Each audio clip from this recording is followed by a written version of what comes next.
بسم اللہ الرحمن الرحیم۔ ایک بار حضرت عیسیٰ علیہ السلام کا گزر ایک جگہ سے ہوا تو آپ نے دیکھا کہ ایک عورت ایک قبر پر بیٹھی رو رہی تھی۔ آپ علیہ السلام نے جب اس عورت سے رونے کا سبب پوچھا تو اس عورت نے کہا کہ میری بچی کا انتقال ہو گیا ہے اور یہ اسی کی قبر ہے۔ یہ بچی میری اکلوتی اولاد تھی اور اس کے علاوہ میرا اور کوئی بچہ نہیں ہے۔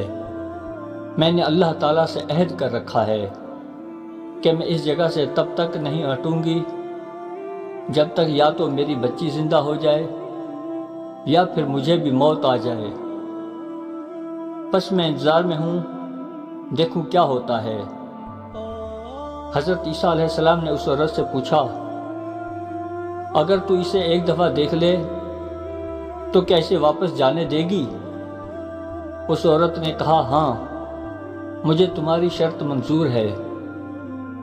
آپ نے 2 رکعت نماز ادا کی اور پھر آپ قبر کے قریب بیٹھ گئے اور آواز دی، اے فلاں، بچی کا نام لے کر پکارا، اللہ رحمان کے نام سے کھڑی ہو جا۔ قبر میں ایک لرزش سی پیدا ہوئی۔ پھر آپ نے دوسری آواز دی تو قبر پھٹ گئی۔ پھر آپ نے تیسری آواز دی تو وہ لڑکی سر سے مٹی جھاڑتی ہوئی قبر سے باہر آ گئی۔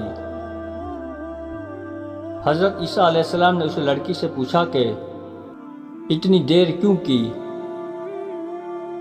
وہ بولی کہ جب پہلی آواز آئی تو اللہ تعالیٰ نے ایک فرشتہ بھیجا جس نے میرے بکھرے ہوئے اعضاء یکجا کیا۔ دوسری آواز آئی تو میری روح میرے جسم میں لوٹ آئی، اور جب تیسری آواز آئی تو میں ڈر گئی کہ شاید قیامت کی چیخ سور ہے، اور اسی خوف کی وجہ سے میرے سر، ابرو اور پتلیوں کے بال سفید ہو گئے ہیں۔ یہ کہہ کر وہ لڑکی پھر اپنی ماں کی طرف بڑھی اور بولی، امی جان، آپ نے ایسا کیوں کیا کہ مجھے 2 دفعہ موت کا ذائقہ چکھنا پڑا؟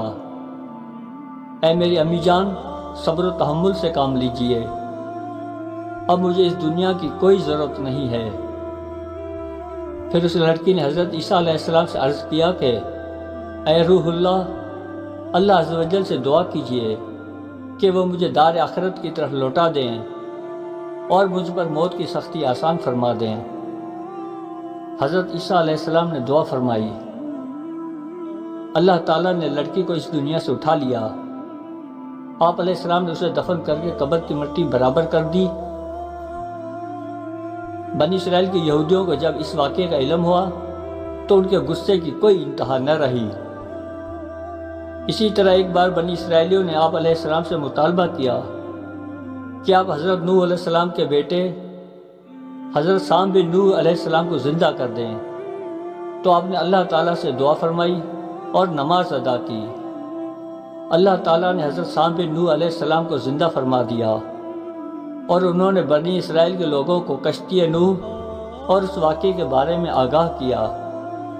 حضرت عیسیٰ علیہ السلام نے پھر دعا فرمائی اور اللہ تعالیٰ نے انہیں اس دار فانی سے اٹھا لیا۔ ایک مرتبہ حضرت عیسیٰ علیہ السلام کا گزر ایک ویران شہر سے ہوا۔ اس ویران شہر کی بنیادوں کو دیکھ کر آپ کو بہت تعجب ہوا۔ آپ نے بارگاہ خداوندی میں عرض کیا کہ یا پروردگار، اس شہر کو حکم دے کہ یہ میرے سوالات کا جواب دے۔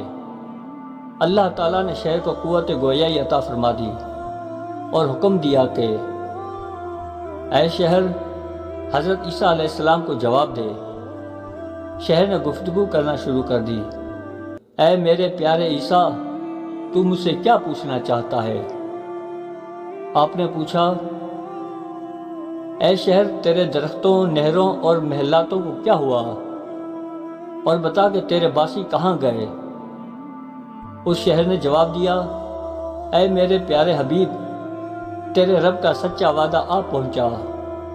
میرے درخت خشک ہو گئے، میری نہروں کا پانی زمین میں جذب ہو گیا، میرے محلات زمین بوس ہو گئے، اور میرے باسی لقمہ اجل بن گئے۔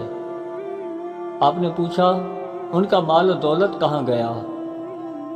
شہر نے جواب دیا، انہوں نے جو بھی حلال و حرام جمع کیا وہ سب میرے پیٹ کے اندر مدفون ہے۔